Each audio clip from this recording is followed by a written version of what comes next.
I was sitting in a room, bored, extremely bored, for, I'd forgotten how long I had been sitting here. I spoke, but no response was given. I can find something else to do, but I'm just not in the mood for all that. Checking for posts online and reading stories on Reddit was fun and all.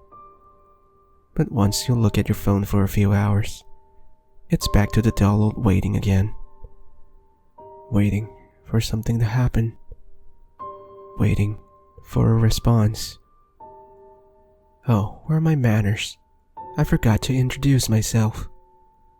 The name's Lily, 33, an introverted female. Let me tell you a story about myself and what happened to me that led to where I am currently. Just so you can know me better. Sorry if the story gets a little long and dull, but it's been a while since anyone was here. So please, bear with me. I just need someone to hear me out. I need a friend. I used to live in a rented apartment somewhere in Canada with my parents when I was young. They passed away when I was 19, so I've been living in my old apartment for 3 years after that. Oh, how I miss them. But not what they did to me though. They are the best parents I could ask for when I was little. Our family is pretty average when it comes to financials.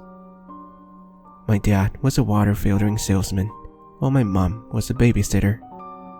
The rented apartment we live in is a small house with 3 bedrooms and 2 bathrooms. Since I'm an only child, it's comfortable enough. We had enough money to keep foods on the table, but couldn't afford other luxurious items. Every single classmate of mine in high school already had their cell phone when they're 14. You know, those clicky phones with sets of real buttons. Smartphones weren't a thing yet back then. Okay, I'm old. Stop reminding me my age. Jeez. Anyway, after working part-time jobs here and there, only then I got my first phone when I was 16. So kids, be grateful for what you have. But that's not the main thing I want to talk about. I'd have quite a happy childhood even while our family is kinda struggling to make ends meet. But can you imagine how happy I was when my parents bought me a Game Boy Color for my 11th birthday? The first game being Pokemon Yellow. The game was out for a few years by then, so the console and game were cheaper than before. I was over the moon. I played the game repeatedly, as we couldn't afford other games. And it was the only companion I have accompanying me through tough times during middle and high school. The console broke down when I was 15. It was sad. I had no choice but to move on. Retro games doesn't last that long for someone with no experience in handling it, I guess. The broken Game Boy was still with me even today. I was a quiet girl back then, so I only have 2 to 3 friends at the time. Luckily, I had never been bullied at school before, so my school life went pretty smoothly. Well, not my life at home though. Everything turned upside down when I turned 16. My dad turned abusive. My mom has gone mentally unstable during the period as well. I never had the chance to find out what happened. Maybe our financial situations finally got to them. They argued almost daily, even worse after my dad became a drunkard. I was occasionally hit by both of them. They started complaining about my existence. My dad said hurtful things like, "If you weren't born, I would have divorced your mother long ago." While my mom was complaining about all those expenses they wasted on me. She could have had enough money to start a small business, which had the potential to save our family if it weren't for me. I just don't understand why they lash out at me. Aside from having some barely outstanding grades and hanging in my room most of the time. I wasn't that bad of a child. Or at least, I feel like I wasn't. I didn't go out with friends after school. I don't hang out. I always help with the dishes, along with chores like sweeping and mopping the floor, just so my mom didn't have to do it. I even cooked for my parents on weekends. So, yeah. The first few years from this kind of treatment felt like hell. But I grew numb to it after a few years. Luckily, there's the nice old landlady. As you can guess right now, I grew up in that apartment. So she knows me ever since I was little. I never got to know any of my real grandparents. Mom and Dad didn't talk about it either.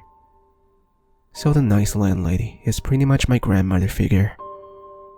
She knows what's going on in my family, and even noticed when my dad has begun to be abusive.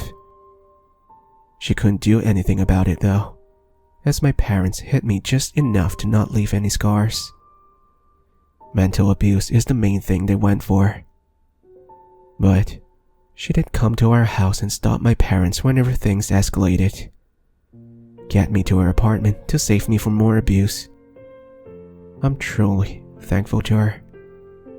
I visited her most of the time after my parents passed away, partly because I wanted to pay my rent, while other parts were to check out how she's doing.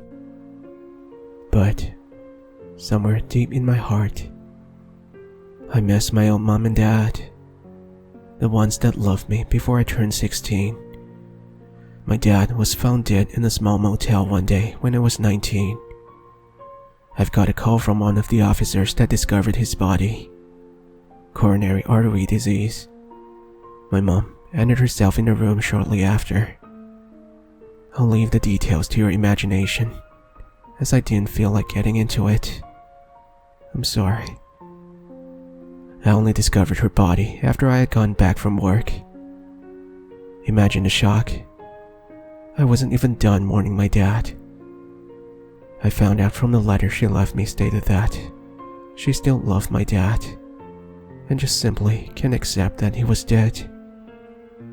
Also, she's sorry for bringing me into such a horrible life. From that point on, a few thoughts manifest themselves in my head. This world was never my friend. Those who were supposed to protect me ended up being the ones who hurt me most. The only thing that held me together was the mental support from the landlady and the Game Boy with the Pokemon Yellow cartridge. I was especially obsessed with everyone's favorite electric mouse, as it's the first Pokemon that accompanied me throughout my character's journey, reminding me the old days where my mom and dad still loved me. So that character held a special place in my heart. I clicked on the console whenever I got home, even though it's not working anymore. Just lamenting the past. I was diagnosed with depression after that incident. Not surprising. Still, I had no choice but to keep myself up and kept working. Hey, I gotta feed myself and pay rent. So, I didn't have the luxury to properly heal up before going back to work. I was working at a restaurant as a waitress back then, just in case if you're curious. My depression has gone to the point where I cut all contacts with my relatives and friends. After all of that happened, I just want to be alone. Work, eat and sleep. Rinse and repeat. The depression dulled itself over time, but it was still there. Until 3 years after that. I met a guy named Brian while I was still working one day when I was 22. He was dressed in a formal suit and was drinking juice alone in our restaurant at around 9 in the evening, with the kind of expression I was all too familiar with. After the restaurant closed at 10, he moved his hanging spots to a small staircase next to the restaurant. Sitting there, alone, with a defeated face that had lost all hope in this world. I guess that is why I approached him. I see my younger self when I looked at him. I went to a convenience store nearby and bought 2 bottles of lemonade. Gave one to him while sitting next to him. You know, sometimes you just need someone to talk to in that kind of situation. Who knows? I might end up saving a life if you catch my drift. After some small talk, he revealed to me that he was 22 and worked as a real estate agent. He was struggling with sales at the time, business was slow, and his boss threatened to let him go if he couldn't bring in more sales. Even worse, he was just scammed by one of his partners named Oscar as he paid him his client's down payment without any paperwork, which I warn you, is one of the worst mistakes an agent should never commit. Oscar was the agent representing the seller, while Brian is the agent representing the buyer. In order to seal the deal as soon as possible, and under his desperate mindset for a sale, he paid Oscar the down payment without signing any written documents. The reason being he worked with Oscar before and he trusted him. Thinking back, it's still a very bad move. Oscar went missing. Even the owner of the house they were dealing with didn't know where he was.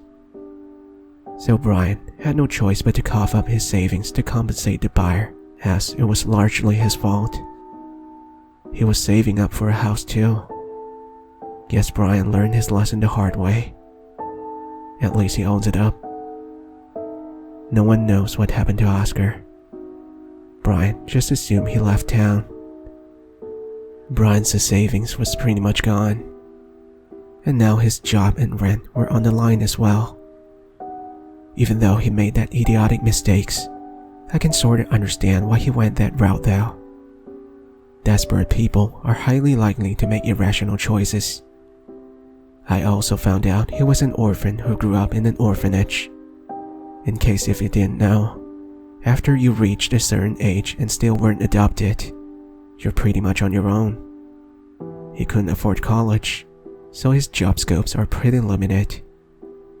He's been working, living, fighting for himself ever since. We talked for hours that night, then we became the best of friends. He even became a regular at our restaurant back then. A few months later, after he'd sorted out all of his troubles, he started asking me out. Even though I was still having minor depression at the time, I can't help but feel flattered. Plus, our interests and hobbies kinda clicked as well. So that is why I've decided to give this relationship a try. I don't want to bore you with more details, so I'll try to keep it short. The relationship was going well. I supported him when he was down, and vice versa. After 3 years of dating, Brian was finally doing better at his job, getting promoted with a raise. Well, he was not making enough to buy a house, but it was enough that he wanted to hire me as his personal assistant. Fiancé in the making too. Wink, you get the idea. Of course, I'd accepted that offer. After I resigned from the restaurant, saying my goodbyes to the nice landlady, I sincerely thanked her for taking care of me when my parents couldn't. I promised to visit her whenever I was free. We hugged, cried, and bid my farewell to her and my old house. I started packing, ready to have a fresh start with Brian. After a month, I was ready to part with the house then. Can't help it, too many sad memories there. I was then living with Brian in his rented condo. Of course, I have a backup plan just in case if the relationship didn't go well. I lived alone for years now, so I could always find a new place to live. But that's just an if situation though. I still wish for the relationship to bloom at the time.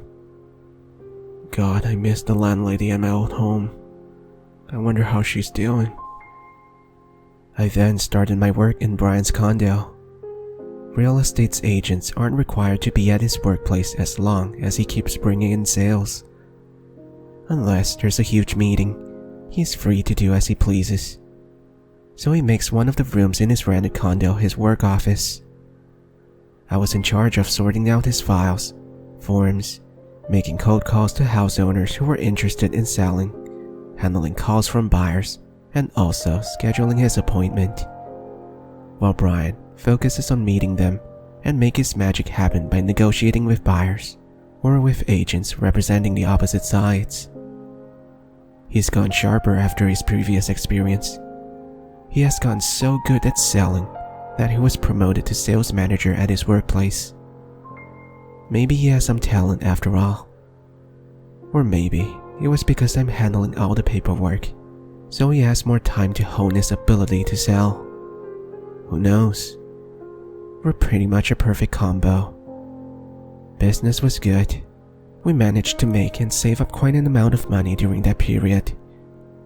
Enough to live very comfortably, while still able to afford luxurious items.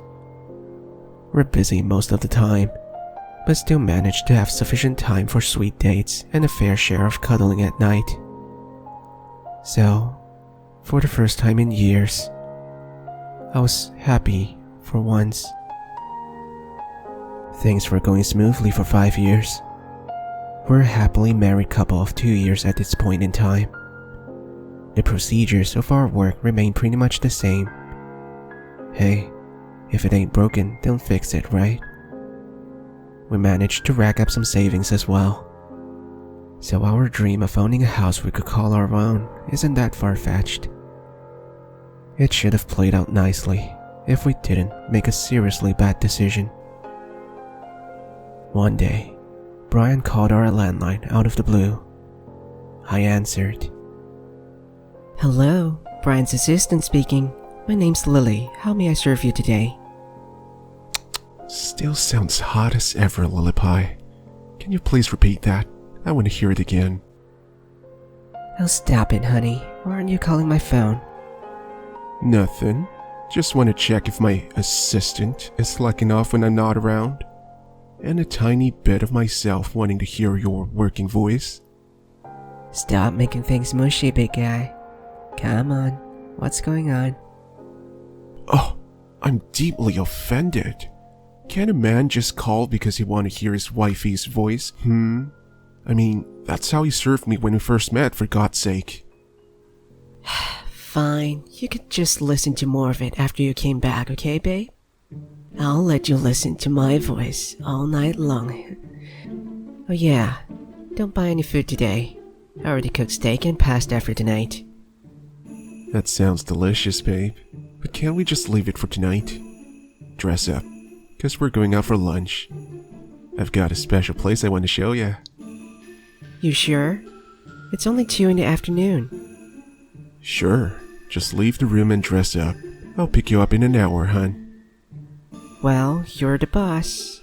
You better not deduct my pay from this, alright? I'll get ready in a minute. See you in a bit, Brian Boo. Love you. Love you too, Lily Pie. We're so sweet back then, huh? Not bad for 2 years of marriage. How surprising.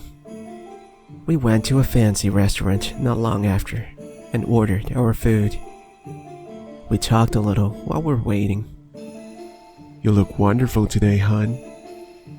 Oh, so you mean I don't usually look this good? No, that's not what I let out a tiny smirk. Lily, what did I say about teasing me like that? Brian's getting butthurt by a little tease. I'll make it up to you later, okay? Wink. You seem to be in a good mood today.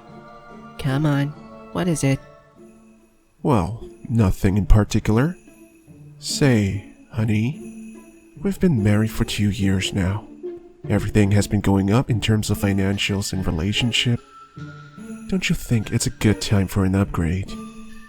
I just closed another gigantic sale, so our savings will receive a huge commission at the end of the month. Didn't tell you this, but after dealing with clients the past few years, I've been eyeing around for a house. Wait, is it true? Are we getting our own house? It's a double-story house with a large garden. It's located just on the outskirts of the city. The neighborhood is wide, so it isn't likely to be crowded. We could have the peace and quiet all to ourselves. In terms of security, it has tall fences and walls surrounding the house and garden, so it looks rather safe to me. I've gone teary-eyed when he said it. It's been both of our dreams to build a happy family. Oh my god, I can't believe it. We're finally building our family. We leaned in for hugs, happy, just as when he first proposed to me. Wow, that's wonderful. But how do you know about it? Can we actually afford it? Well, first off, I've sold houses in that area before, so I'm pretty confident that we're able to afford it. Assuming the owners sell it at a reasonable price, of course. Secondly, there's a small letter with available written on it on the mailbox just outside the gate that I haven't noticed before. I mean, I didn't take the letter, but heck, that's what we're going to do later. But honestly, I've driven through the house multiple times years ago with Oscar. No one seems to be home at all, so I'm 80% sure it is available for sale. Oscar was also interested in that house previously.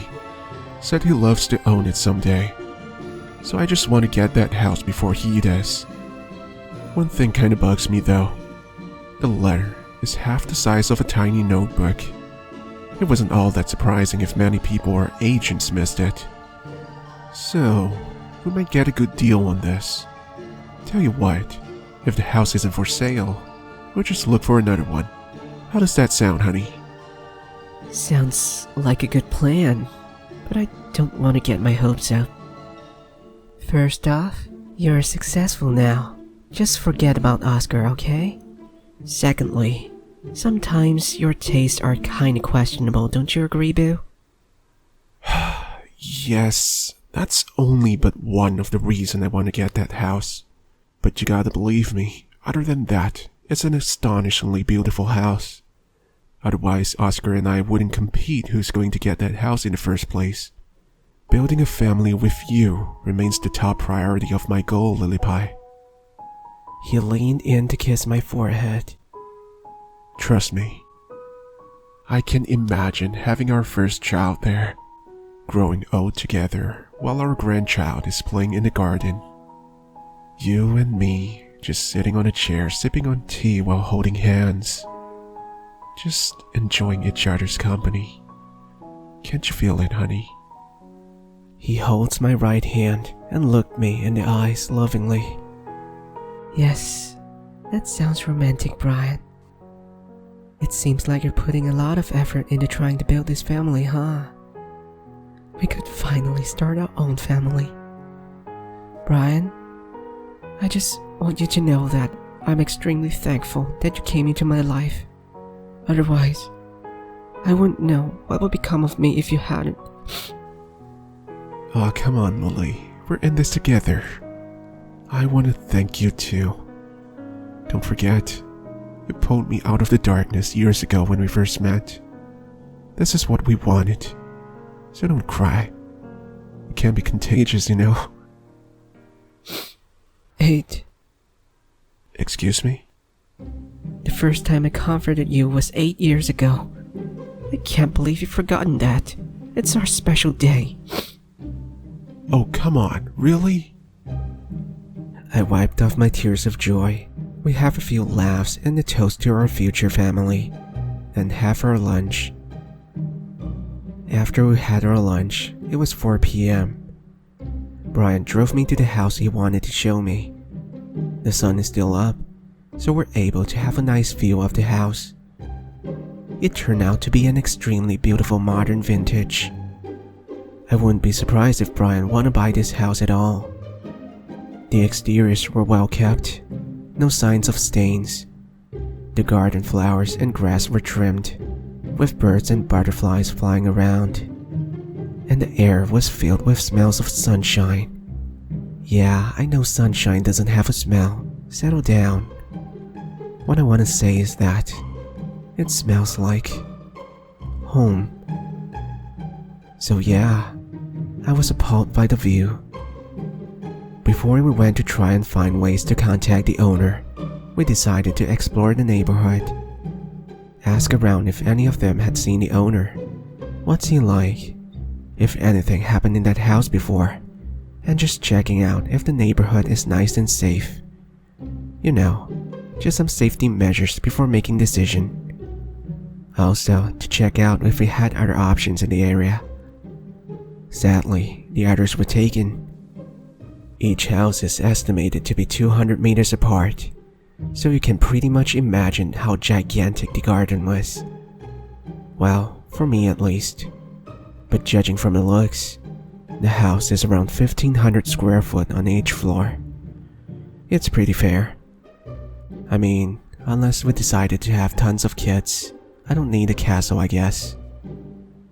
We visited 4 houses. Most of them are friendly, but they seem to know nothing about the house. That got me curious at the time. I was on the thought that they just simply haven't stayed there long enough to know anything. We bid our farewells, then decided to try our luck on the 5th house. We rang the bell, for which a man who looks to be in his 40s walked himself to the gate. Yes. Is there anything I could help you with? If you're trying to sell me something, I'm afraid I'll have to decline. Oh, no worries, sir. We're just here to say hi. We're interested in a house in this neighborhood, so we're just exploring to see if the house is worth buying is all. Gotta do our homework before we make our decision, you know. Oh, I'm Lily, and this here's my husband, Brian. Hi there, sir. Nice to meet you. How may I address you if you don't mind me asking? Oh, you can call me Gary. Nice to meet you too. I apologize if I sound rude for asking, but which house are you talking about? The houses here are pretty much taken, so I can't help but feel curious.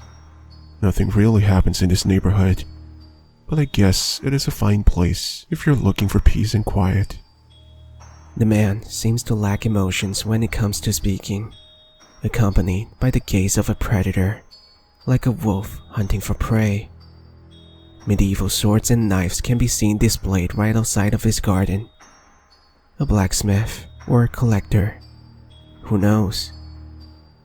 So the man standing right in front of us is no less intimidating. But other than that, he gave off a wise aura, like he knows what he's doing, and seems friendly enough to answer our questions. Oh, that's nice to hear. The house we're talking about is the last unit near the outskirts. Did you by any chance encounter the owner before? What's he like? My husband noticed a letter saying it's available. That's how we know the owner is selling the house. Gary paused and thought for a moment, with a look of slight puzzlement crossed his face. Oh, that one. Strange. I walked past the gate a few times throughout the years, but didn't seem to notice any letters. I'd never even met the owner before. Huh. Maybe the owner is kind of a hermit himself, is he? I mean, it's possible. Their garden and house seems to be well kept for an unoccupied house. At least it is well maintained. But still, it's strange though. I lived here for more than a decade, but I've never seen him before. Guess we don't have a choice but to approach the house, huh? Yeah, seems like it, hon. Maybe there's a phone number on the letter. If you don't mind me saying, I suggest you both look for another house.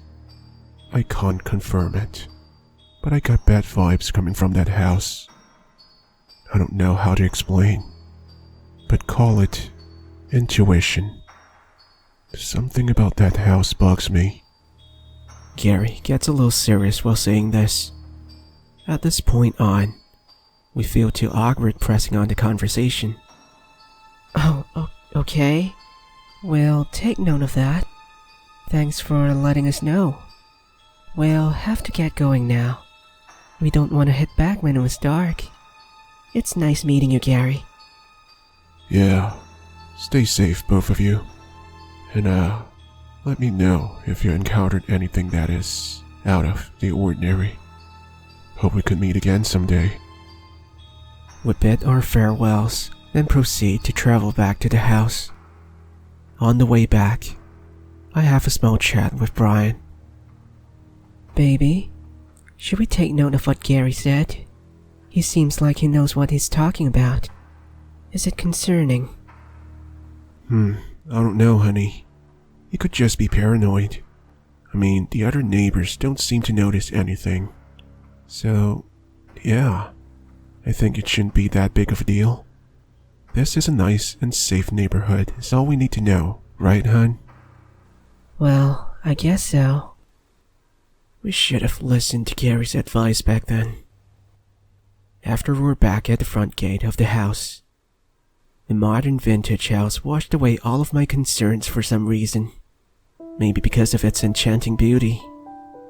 Brian couldn't find a doorbell, so he shouted outside the gate to see if anyone's home. No response. Then he asks me to check the mailbox to the right of the gate for the letter.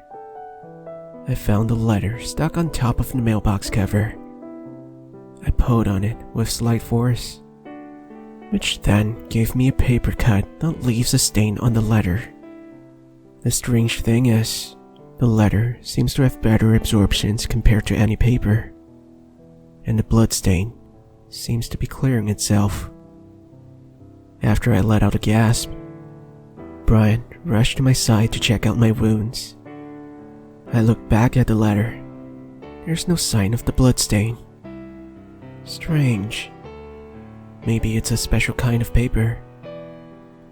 Brian then whipped out a spare band-aid in his wallet and patched up my wounds. What a sweet guy. That's my husband. I kept on looking at him, googly-eyed, admiring the sweet sight, while my husband was patching my wounds up with extreme focus. Did you know that most girls had a thing for guys while they're focusing on doing something? Well, at least that's how I feel. There. All patched up. Does it still hurt, honey? All better now, babe.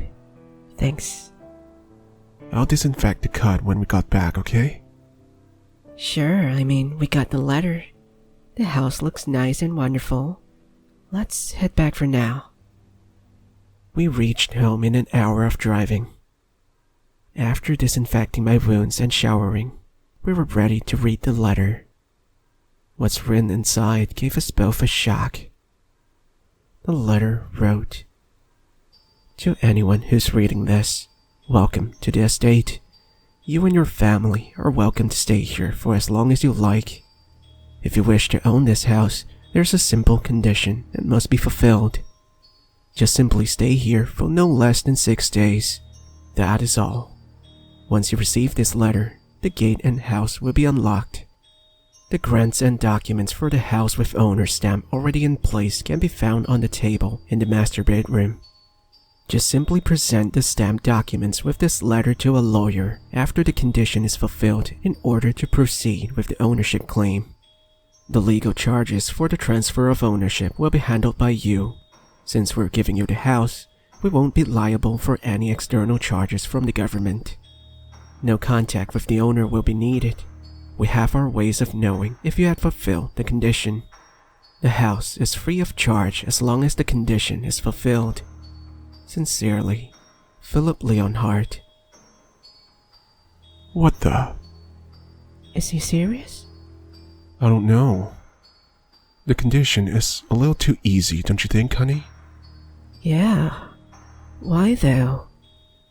That is a beautiful house. It could have gone over $500,000 easily.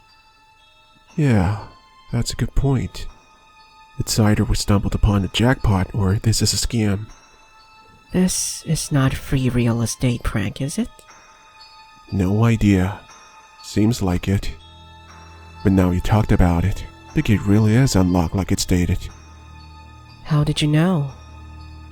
I mean, it is locked in the first place. But I did hear a click before we left. I checked again. The gate really is opened. Why didn't you say anything back then? I mean, you're injured. I don't care about the self-open gate. Hey, maybe it's automated. I just don't want your wound to get infected. You could get sick, you know. Ah, so you care about me. Yes, I do, babe.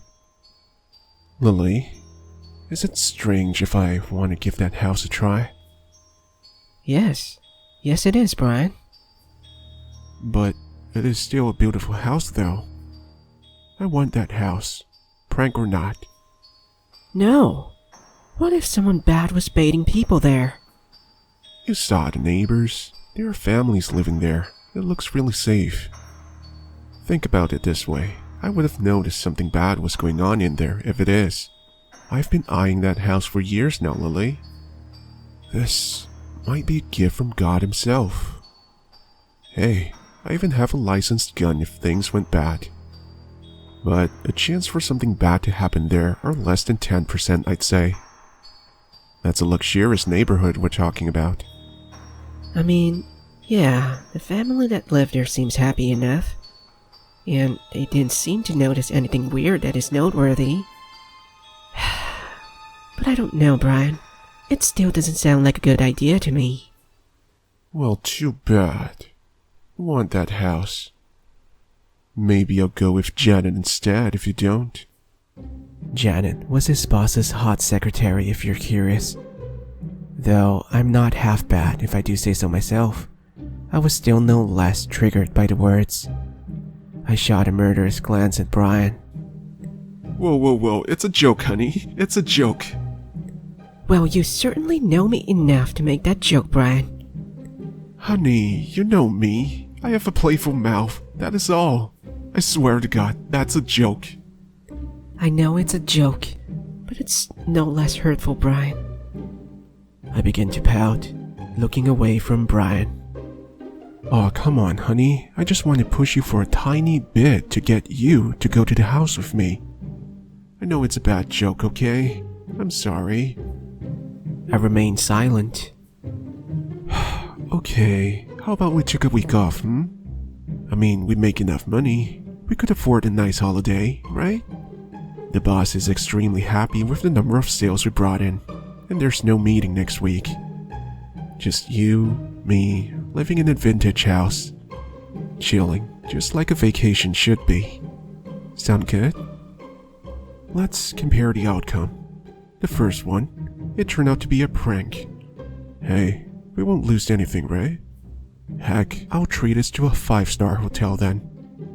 The second outcome, it turned out to be true. Then we're getting a free house. Who doesn't like that? We ended up saving hundreds and hundreds of thousands. The upside greatly outweighs the risk in my opinion. So, what do you say? The holiday sounds good, but I'm still not forgiving you. He tried apologizing in a cutesy way. Lily, I'm sorry. I remained silent, still pouting. Wifey, is there anything I can do to make you feel better? Or is it couch night for me? I want ice cream. Premium ice cream. Wow, that's extremely achievable. The store is still open. Let's head over now, okay? I want lots of cuddles too. Yes, my lady. After having our makeup date at a premium ice cream bar, we head on home and end the day happily. We spend the next few days before our holiday preparing foods and supplies that will last us a whole week in that house with only a few dresses and shirts. We make sure not to pack too many belongings just in case they turn out to be a prank. Then comes the first day of our holiday. We arrive there in the morning. The house is still as nice as ever. We open up the gate, park the cars in front of the house, and leave our luggage at the front door. We check the surroundings to see if anything is out of the ordinary before opening the door. The smell of wooden furniture permeates the whole house, with a barely noticeable smell of decay. But I didn't dwell on it that much. Maybe some wooden fittings need replacing is all I thought. I should have focused more on the indication back then, but it escaped my mind, mainly because I was still in awe of how beautiful the interior was. it is just as wonderful as the exterior. The ground floor consists of a beautiful living room, a stair that led to the second floor, and a kitchen with a wooden back door. They're furnished with brightly colored vintage-style dining tables, sofas, cupboards, a nice fireplace that leads to the chimney, along with air conditioning in every room. The electricity appliances work fine as well, with no signs of frayed wires. This is a mint-condition house, like no one has ever lived here before. Sure, there are furniture, but everything is pretty much unused and empty. The fridge still works fine, but no food and beverages. We then make our way to the second floor. We walked up the stairs that led to a long hallway with 4 doors on the side. We explored the first 3 rooms with no problem, as those doors were opened. The rooms are furnished with each their own beds, singles to be exact, closets, bookcases, bathrooms, with each their own study desk facing their large windows with nice views to the garden. We then tried to open the 4th door, which Brian seems to be having trouble with.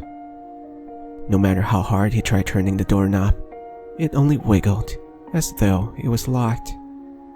After a few attempts, I then gave it a go. The door opened with ease. We looked at each other for a few seconds. Brian then replied jokingly, Huh, neat. Maybe this is your house after all. Well, you better treat me even better from now on. And yes, as expected, it's a nice vintage design master bedroom. It's almost the same as the others, just larger in size with dark wood design furniture with a larger window facing the main gate. But that's not the first thing that caught my sight though. There's a Pikachu plush sitting on the study desk. I slowly walked over to pick it up and saw the ownership documents below. Brian picks up the documents and read through while I keep checking out the plushie. All the documents are here. Seems legit. Even the government stamp is here. Guess it's not a prank after all. Well, that was easy. I'll just send this over to Michael after our holiday. He'll know the procedures. Just a side note, Michael is Brian's friend and a lawyer. But I didn't put too much attention on Brian then. I didn't know what got into me. I began to feel emotional.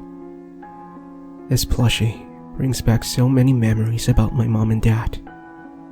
You should know by now how this character played a special role in my childhood. It represents the time when my family hasn't gone haywire. When we're struggling with life but still manages to laugh and smile. When I lay on my bed playing Pokemon Yellow after I finished helping out with housework. When my mom and dad would come into my room and nag at me if I stayed up too late playing the game. When my dad bring us out to have a burger on his day off. When I smell the aromatic pastries Mom baked when I went home on Fridays. When I still hear laughter from Mom and Dad while they're watching sitcoms at night. Especially when my Mom and Dad still love me. All those feelings rushed into my head all at once, that I was being overwhelmed. I can't help but hug the Pikachu plush and begun weeping. Brian, after noticing, quickly ran over and hugged me. Lily, what's wrong? I miss my family. How could this happen? It's just so wrong. I was a good child, am I? I just don't get it. Why? Hey, shh. It's okay, honey. I'm here. Brian sure knows how to comfort me. Due to my depression, I will sometimes get emotional. It's sort of like a PTSD trigger. but this one just came out all of a sudden. I just can't stop imagining how my life could have been if things didn't turn sideways. The more I think about it, the more depressed my mind goes. We sat on the wooden floor while Brian just cuddled me and quietly stroking my head. After half an hour, when I calmed down, Brian wanted to go downstairs and unpack our belongings. Feeling better, hun? Don't think too much. It's all in the past. Let's focus on the future, okay?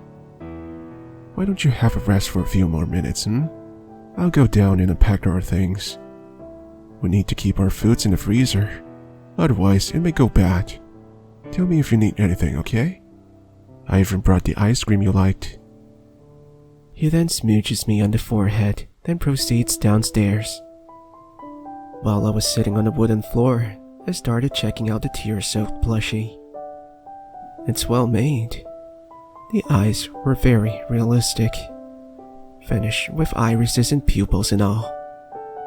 It's heavier than any typical plush in its size that is around the size of a newborn covered in soft fur, which gives it a quality feel to it. I can't even feel the skeleton within. It smells kinda musty though, with a faint whiff of pungent odor within. I can't explain, except it smells like a dead rat covered in detergent. I didn't think too much of it. It's probably the reason the owner left it here. Maybe his kid grew too old for plushies. It makes me feel a little sympathetic for the little thing. So you're abandoned too, huh? Don't worry. I'll be your company for now. I then picked myself up, placed the plush back on the study desk, then went downstairs to help with the unpacking. The first evening went great. We have our lunch and dinner while enjoying the view of the garden, accompanied with a few chats. This house feels right, ain't it, hun? It's comfy. I'm loving it already. See? It turned out to be a real deal. The documents are legit, too. We're getting a free house, hun. Okay, settle down, Brian. You won, okay? I'm enjoying the view here. So please, hush. I continued enjoying the beautiful scenery. You know, there are enough rooms for a few children in the house. What are you getting at? How many are we planning on making? I don't know. Childcare can be expensive. Not to mention the increase of food we need to buy, the hospital bills, and the plan for their education. I was thinking about 1 or 2 children. Are we financially stable for all that, Boo? You worry too much, hun. I've made a lot of sales with high commissions lately, and that doesn't even include the company earnings. So I'd say we're more than ready. Hey, why would I plan to buy a house if I'm not confident? Heck, I don't even know this house was free before I make those plans, honey. We're pretty well off. Yeah, I guess you're right, baby. So, continuing this subject, when are we planning to make them? I don't know what you're talking about. Oh, come on. I can't wait to meet little Brian and Lily. Gotta make them while the oven is still hot, right? I don't want to die alone. Lily Pie, please. Oh, keep that naughty thoughts to yourself. We'll think about making them later. But certainly not tonight, babe. Brian started making sad faces. Okay, Brian. We're not making them tonight. But I didn't say we couldn't have any fun. Really? Yeah, really. We'll start making them. But only after the ownership is done, okay, babe? I want a stable home for my child. We then watched a few movies from Netflix, then went off to bed. The second and third day went by smoothly, other than the stench of decay getting stronger at night, which I noticed when I went to take a midnight leak. but I ended up just ignoring it with my brain half awake. During the day, Brian helps out by cooking while I'm cleaning the house. The house turned out to be cleaner than we expected. There isn't much for me to do at all. But there are signs of our luggage being tampered with. The luggage is covered by scratch marks that I never noticed before. Our charging cables were ruined as well, with signs of being gnawed. And our clothes were stained by what seemed like barely noticeable tiny hand marks. I tried to look for the plush, because their hand shapes are oddly similar. Which reminds me, it's been appearing in different places the past few days. The first day it's in our bedroom, the second day in the bathroom, and the third on the kitchen island. But the situation is pretty ambiguous though. I just thought maybe Brian moved the plush. But I found it kinda strange, as Brian had no interest in playing with plushies. I can't help but feel annoyed after things repeated itself on the fourth day. I approached Brian while he was enjoying his morning coffee in the garden, with the plushie sitting on the other side of the picnic table. He was playing with his phone. Good morning, honey. You seem to be enjoying yourself, huh? Oh, morning, babe. Yeah, better play with my phone early. I don't know why, but the signal gets bad after 12. I'm glad you're having a good time, hon. But can you stop messing with our clothes? The fabric will wear itself if washed repeatedly. Huh? What happened to our clothes? Haha, very funny. Just so you know, I'm going to charge overtime if this keeps up, okay? Because either you are pranking me, or there's an animal rustling through our belongings. Even our charging cables are ruined. This is supposed to be a holiday, not a cleanup day, okay? Let me know what you're planning to have for dinner, babe. I need to ready the ingredients early. Oh, one more thing. Can you stop moving the plush around too? It's getting creepy. Okay, first off, I know you're temper enough to even try and play a prank on you. Secondly, I thought you're the one who leaves it here. No, I didn't. Just in case if it isn't you who dirtied our clothes and ruined our cables, we might have a rodent problems here. Could you be a doll and have a look around the house if you're free? Love you, babe. Brian just stared at me confused, while I walked back into the house taking a break before I started cooking. At around 6 p.m. on the same day, Brian decides to go to a nearby store to grab some cables for our laptops and phones, as we weren't able to charge our devices properly. Brian checked everything. He checked the fences, walls, gates, and wooden floorboards. Asked me to stay safe before going out. I'll be back in an hour or two, okay, honey? I've checked everything. There doesn't seem to be any breach of our security. No signs of animal break-in too. But in case if anything happens, call me or the police immediately, okay? Sure, I lived by myself before. Have some faith in your wife, okay? I can take care of myself. He smooched me before going out.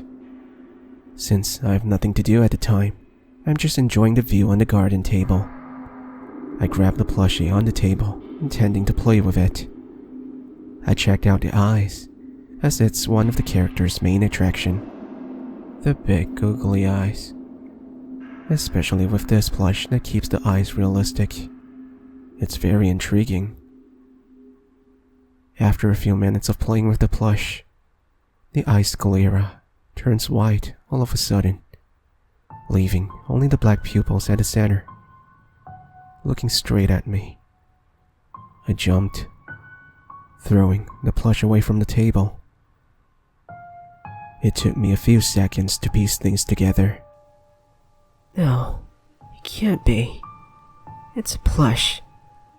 I must be imagining things. Before going over slowly, picking up the plush, the eyes are back to normal again. Oh god, I must be so tired. I placed it back on the picnic table and decided to take a stroll in the garden to release my stress, enjoying the plants and flowers. While walking on the grassy field, I tripped on a huge lump. Looking to fix it, I started digging because I prefer my garden to have a smoother landscape. After a few minutes, it is revealed to be a buried fabric that is curled into a ball. It is dark blue, covered with stains from the soil. I know it's a bad idea for what I'm about to do next, but bear with me, as my curiosity is peaking at the time. I couldn't help it. It's light enough, but at the same time carries a bit of weight within. I take it to the ground near the garden table and started to unwrap the curled up cloth. What I found left me astonished. The fabric turned out to be a formal suit and slacks. It shows signs of decompose, but since modern suits can be made with synthetic fabric, I'm not sure how long it had been buried there. But certainly not more than 20 years, as even synthetic fabric would have decomposed by then. Within the pockets were a smartphone, a watch, and a wallet. The phone is cracked and seemed to be worn out. I clicked on the power button, but it didn't work. Not surprising at all. The charging port seems different and damaged as well, so charging it with our cables is definitely a no-go. The wallet is pretty much empty, save for some paper crumbs which seems to be cash previously, and cards that look to be identity and bank cards. But it is not identifiable, as the words and colors were washed off. But the watch though, there's an engraving beneath it. Oscar Valentine. Oscar? This can't be the same Oscar Brian was talking about, right? I was questioning myself while getting up, trying to process the mystery. It's not a good sign. A gust of wind suddenly swooped up. I looked up the sky to see a storm approaching. I leave the belonging near the rear door of the kitchen and proceed towards the garden table, trying to take the plushie inside before the rain starts. Right before my hand reached the plush, I stopped midway. The plush's face started to look more menacing, even though the expression remains the same. I felt chills down my spine, a feeling like danger is approaching, and it's a bad idea to do so. I left it on the table. It started to rain not long after. It was around 8 p.m. when Brian came back. I waited for a few hours before telling him, as I suspected it was Brian who did something to Oscar at first.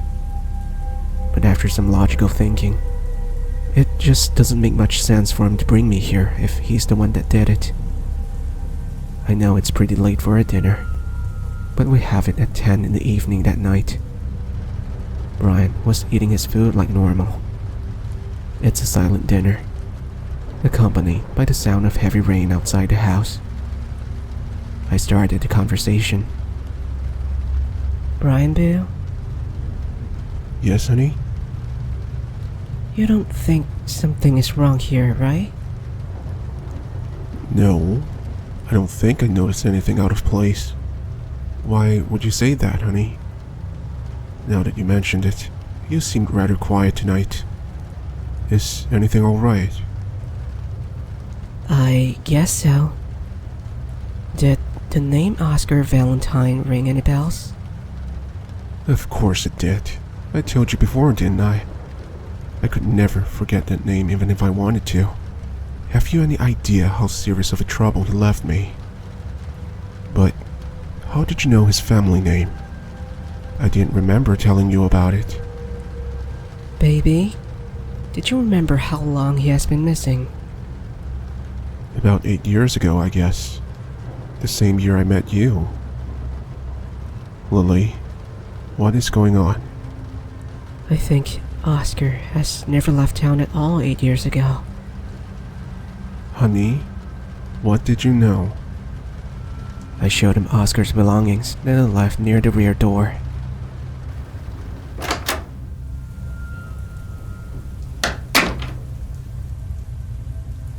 I found these buried under the field. That's what he wore when I last saw him. We stayed silent for more than 10 minutes, trying to piece together the mystery we had stumbled upon, with thunderclaps and heavy rain in the background. After we went back into the living room and sat on the sofa. Did you know what happened to him? Of course I don't. I wouldn't even been in that mess if I did. I always thought he left town after he scammed me. But now, I'm not so sure anymore. Thinking back, it just doesn't make sense for him to betray me like that. Sure, the down payment was loads, but nothing to the extent for him to ruin his career like this. He stayed silent for a moment to collect his thoughts. Honey, maybe owning this house is a bad idea. Why don't we look for another place, okay? I agree. I don't feel safe anymore. Something happened to him, clearly, and it happened here. Lily, we better start packing now. The storm is too heavy for us to leave, but we'll leave first thing in the morning. We'll pass the evidence to the police along the way, okay? Okay. I'm scared, Brian. Don't worry, hon. I'm here. I'll protect you. We didn't contact the police right away, as nothing serious were found, and we're not sure if we could build a case with just Oscar's belongings. But the thought that something might have happened to Oscar here haunts our minds. We quickly finished our dinner, then went upstairs without wasting much time. Good thing we didn't bring many belongings. We packed up without too much of a hassle, checked the gates, doors, and windows all together, and went up to the master bedroom and have our rest. We even locked our bedroom door this time. Both of us are having trouble sleeping that night. Unsurprising. We just cuddled and tried our best to fall asleep. Everything was quiet. Again, only with the sound of the heavy rain outside can be heard accompanying our slumber. Until it reaches midnight.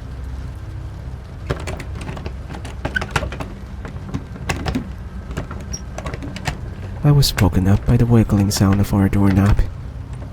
My eyes grew wide, as Brian was next to me. No one should be within the vicinity. I checked on Brian. His eyes are wide open. He heard it as well. I hugged Brian even tighter as I'm beginning to feel terrified. I whispered, Babe, someone's here. What should we do? I don't know, hon. I'll get the baseball bat. Meanwhile, let's stay silent.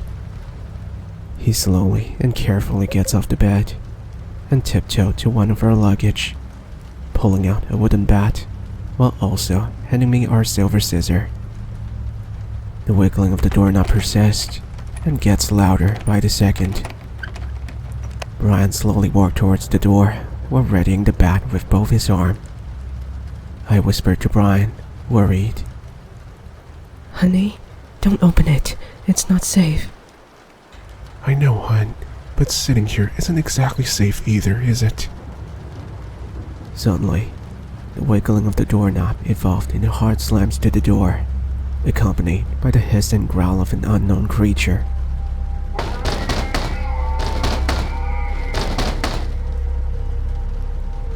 Brian then backtracks to his luggage and whips out a pistol. Is that a good idea? Not sure. I only know now's the time to use it. Brian looks at the shadow below the door and makes an aim, then fired 2 shots through the door. The thing outside screeched before we heard it scuttling off. What is that thing? I don't know. but it's not a rat for certain. My shot's hit, but it's still moving. We better get going, honey. Grab anything important. We must go. Now.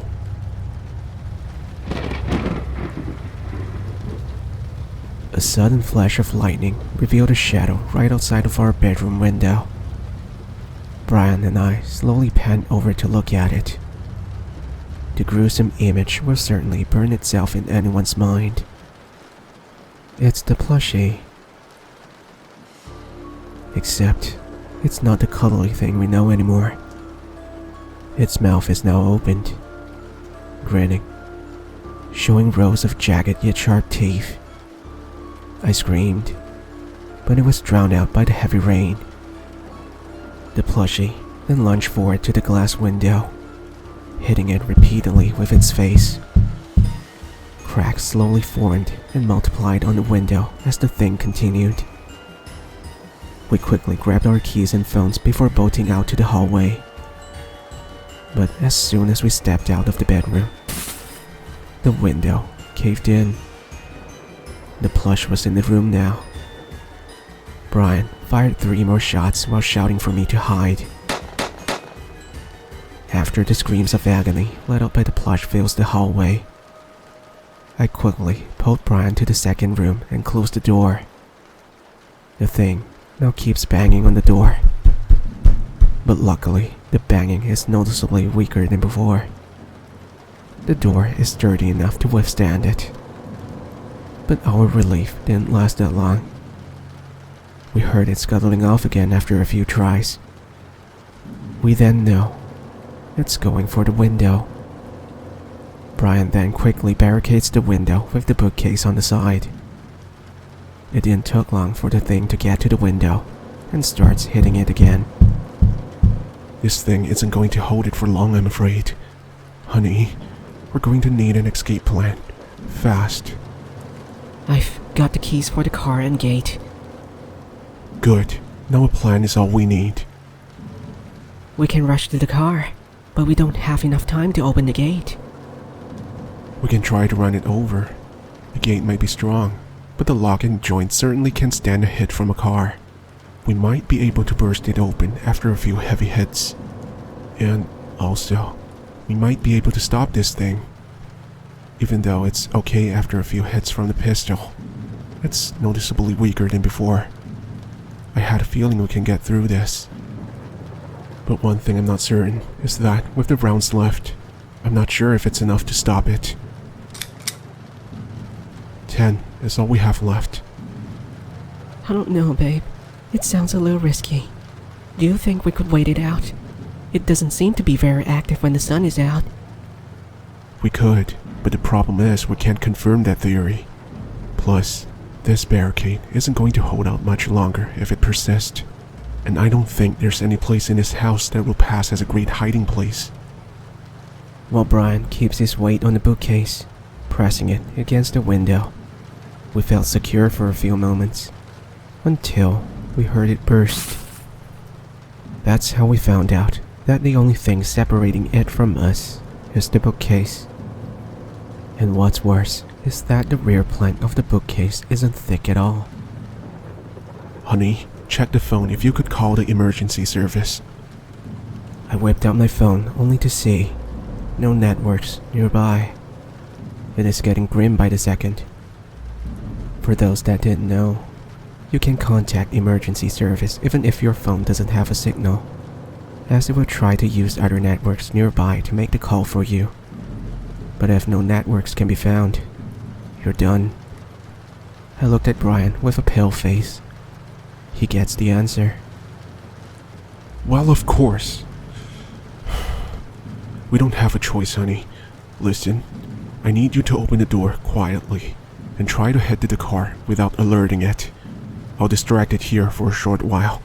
I'll be right behind you. Please be safe. I kissed him on the cheek, then proceeds to tiptoe outside the hallway.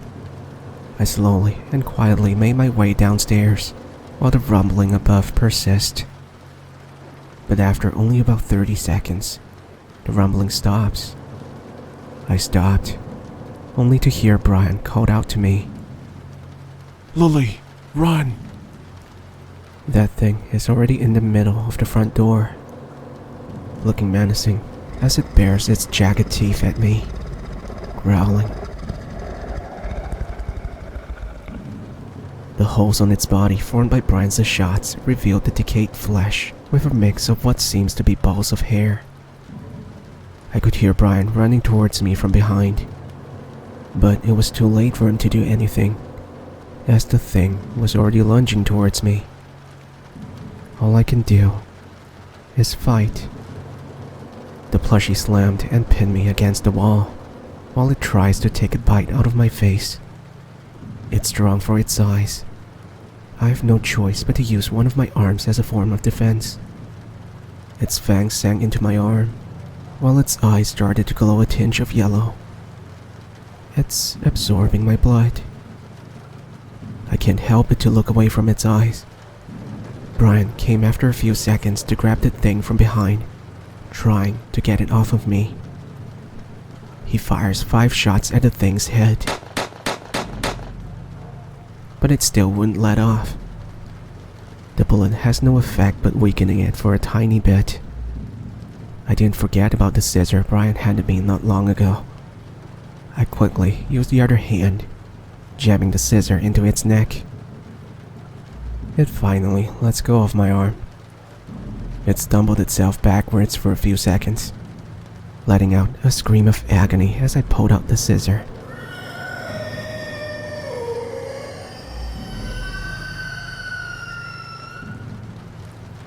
With its head half dangling, a trail of dark smoke leaks through its neck wound.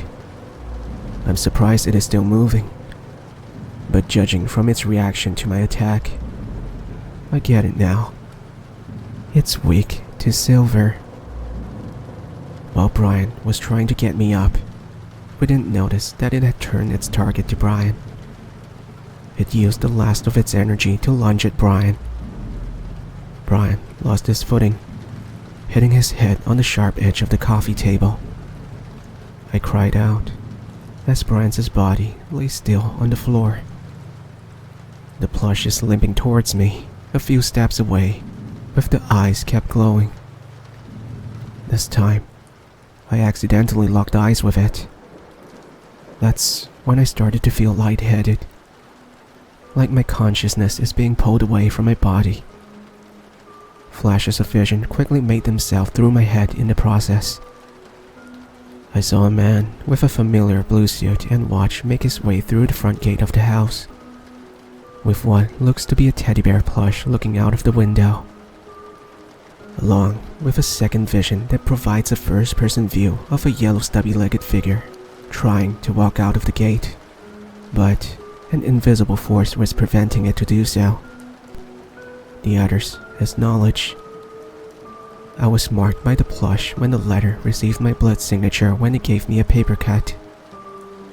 It purposefully evokes my emotion the first time I picked it up, as it wants to collect my tears. It's been appearing at different places the past few nights to collect my hair without alarming us. The last knowledge had me realize what the plush was targeting. Once the hair, blood and tears of the marked ones is acquired, the locked eyes between both of them will trigger a body transfer. I quickly force my body to move after I know what it was doing, but the effort to move my body gets harder as I'm losing consciousness. I press my arm on the tip of the scissor, trying to use the pain to keep me conscious, while I slowly makes my way towards the plush. When I manage to reach it, it's standing still. It seems like it can't do anything while the transfer is in progress. I gather my energy to jam the scissor into its right eye. It began rolling on the ground, whimpering. Guess it doesn't have the energy to scream now, is it? It is trying to crawl away, while I, still weak, slowly limp towards the plush, catching it up, trying to end things. I stabbed it, again and again. I lost count. As more wounds formed on its body, balls of hair, rotten flesh, cotton, blood, along with more black smoke began coming out of its body. I only stopped until there aren't any movements from it. I jammed the scissor so hard it pinned the plush to the wooden floor for safety measures, and quickly made my way to Brian's body. He isn't moving. Tears were falling from my face while I checked on Brian. I couldn't move him, as I'm not sure how serious the head injury is. One false movement might cost him his life. I saw lights of hope when my phone in my pocket started to vibrate after receiving some messages. The phone signal is back. I quickly dialed the emergency service for help. 911, what's your emergency? Help. The name's Lily, calling from XXX of Carville Street. Please send help immediately. My husband fell on his head and was unconscious. Okay, miss, stay calm. Help is on the way. I need you to check his breathing for me, okay? Is he breathing? He is, but it's getting weaker. Please send help. Please, please. An ambulance will arrive shortly. Please stay on the line, miss. An ambulance, along with 2 police cars, arrived after 15 minutes. 4 paramedics lifted Brian onto the ambulance, while 1 cleans up my wounds. The ambulance sent Brian to the hospital without wasting any time, leaving 1 officer to question me while the other 2 went into the house for scanning. That's some deep bites there, miss. An animal attack? I don't know. I think so. I don't even know what it is. Well, did you see where it went off to? It should be around. I turned around to look for the plush's body. It was gone, leaving only the silver scissor stuck on the wooden floor. My only proof of something isn't an animal that attacked us was gone. I stayed silent for a few minutes, looking at the scissor, dumbfounded. Miss, are you okay? Oh, sorry.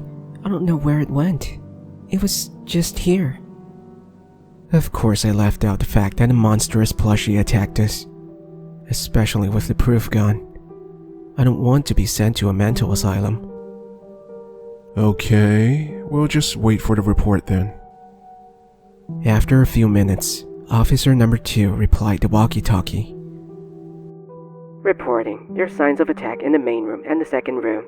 There's 2 shattered windows and some broken furniture, but no signs of the wild animal. Over. Well, miss, maybe it escaped. But what are both of you doing here? This isn't your house, is it? I mean, I'm not sure. But we received an invitation from the owner. Well, you can send it to the police department later.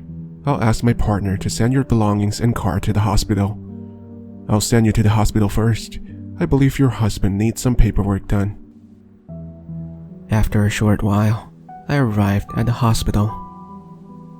Brian was already in the surgery room.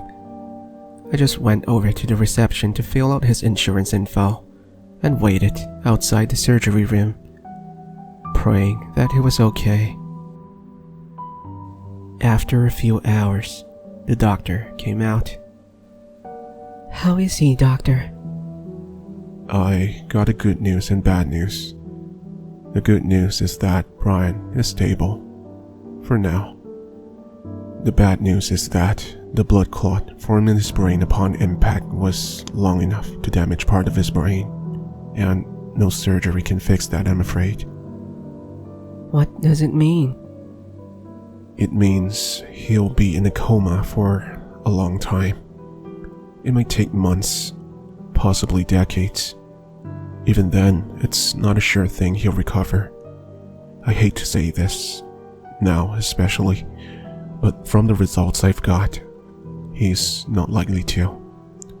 As some parts of the brain that were damaged were extremely vital for survival. You'll have to decide whether you want to keep him, as insurance funds don't usually last that long. I know that's a hard pill to swallow, but I just want to let you know early. Meanwhile, you can take your time to make a decision. I can send someone if you need some support. It's okay. Just leave me be for a second. I want to be alone. Thank you for trying, Doctor. I'm very sorry, miss. The doctor slowly walks away while I crouch down, face as still as a statue. But the tears wouldn't stop. That's why I told you before. This world was never my friend. They took everything from me when I was young. It took me years to find happiness. Yet, for some reason, the world decides to take my only love from me. The worst part, it requires me to pull the trigger this time. I sent the invitation letter and documents for the house to the police department a day later for them to start a background check on the owner. But it ended up being nothing.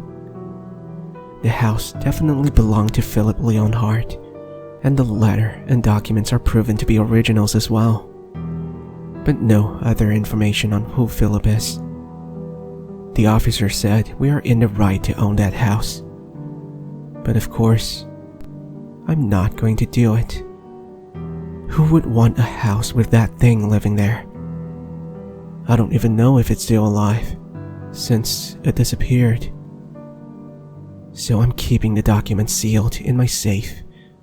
I'm not going to let it bait any more victims to that house. That's where it brings me currently.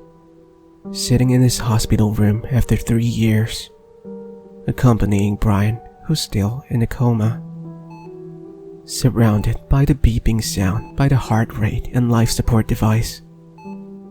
I couldn't help but think that we wouldn't have ever encountered that situation if we just didn't go to that damn house where that thing lived. I was doing quite well the past few years. I managed to buy a small apartment with our savings, so living space isn't a problem for me. Luckily, we still have extra savings to keep Brian's life support for now. I'm just not strong enough to pull the plug. Not when it comes to my Brian boo. Brian's boss was notified after the incident and understands our situation as well. I stepped up and worked in Brian's place to keep the income going, both to support my cost of living and Brian's hospital cost. Luckily, I managed to find comfort from the nice landlady who I visit most of the time before any of this happened. Or I would have ended myself long ago if she didn't provide me mental support. Brian's boss would occasionally visit him as well, leaving a thank you note for his hard work.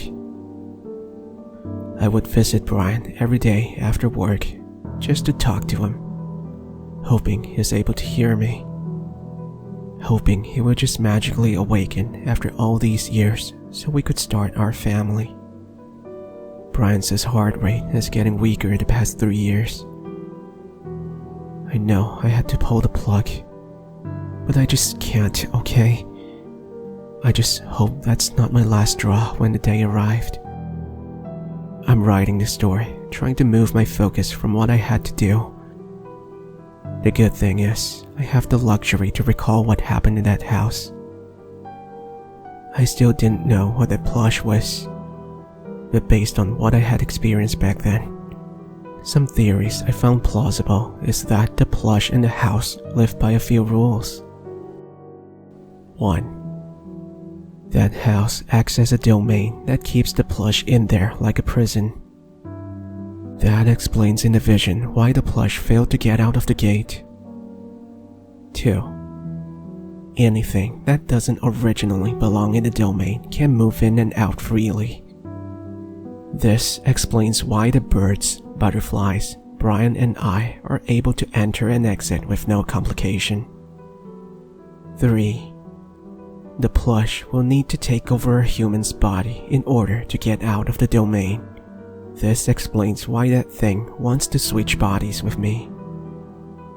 4. Everything that originally belonged in the domain will return to its original state after a certain unconfirmed period of time. After a few days, we were sent to the hospital. I walked past the house trying to see if the plush is still there, from the outside of the gate, of course. The house doesn't even look damaged. The windows from the master and the second bedroom, where the plush burst through, were now repaired. It also explained why the house remained in a mint condition after all those years. 5. The domain is the strongest after midnight. It's probably reinforced because the plushie was the strongest then, and also explain why there's no network signal around that period. 6. The plush can most likely only move after midnight, which explains why nothing really happened during the day, and why it didn't attack me directly when there's so many chances for it to do so. 7. The letter stating the house was available was part of the plush's doing all along. You will become the marked ones once the letter had received your blood signature drawn from the paper cut that was intended. This acts as a fishing bait to draw in new victims as the marked ones. It also explains why the blood stain on the letter disappeared shortly after I had the paper cut. Because it's a contract. I wouldn't be surprised if that's how the plushie knows which form to take in order to trigger my emotions. 8. The plush will take the forms of characters that gave the marked ones the most impact when he or she was a child in order to evoke their emotions. It also prevents anyone from growing suspicious whenever it is around. It explains why in Oscar's vision, the plush was in the form of a teddy bear instead of everyone's favorite electric mouse like we encountered. 9. The plush most likely can only change its form once after a new marked one is selected. There's no other plush or dolls in the house. Changing into other forms might raise the suspicion of the marked ones. 10. The plushie that attacked us is probably Oscar. Judging from the vision I had of Oscar entering the house and the plush that failed to escape the domain, all in first-person view. 11. Oscar's belongings that are found in the garden was probably done by himself. He may have planned to keep some of his belongings to remind him of who he was, and also the reason why I had sensed the malicious energy from the plush once I found his belongings, because he knows his plan was about to be foiled. 12. The cracked smartphone was probably Oscar's doing as well. His body weren't able to move during the day, but even after midnight when he is able to, there's the domain preventing any signal from getting in. So, to him, the phone is pretty much useless. Maybe he damaged it out of anger. 13. Oscar was probably an easy target for the previous culprit that possessed the plush, because he was alone when he lived there. 14. The plush prefers a safer route to hijack the marked one's body, which explains why it took its time to prepare and only went berserk when it realized we're going to leave the next day. A few more plausible theories came to mind of who Philip Leonhardt is. 1. He's the one who trapped the plushie there. 2. He's the first person who possessed the plushie. 3. He's the one that steals Oscar's body from him and is now living as a different person. I don't know which one is true. I repeat, these are only my theory though, as I only get a few fragments of vision during the body switching process. Hey, I could have probably inherited all of its knowledge if the transfer was a success. But if it happened, I wouldn't be here writing this story now, would I? Part of the reason I posted here was that I had no one I could tell the story to. What am I going to tell my friends, relatives, or perhaps the police that a plushie is trying to steal my body. They would treat me like I was mental. I don't know if the plushie was still alive after I stabbed it, nor do I know how many victims it claimed previously. But one thing's for sure, I'm not going back there for any reason.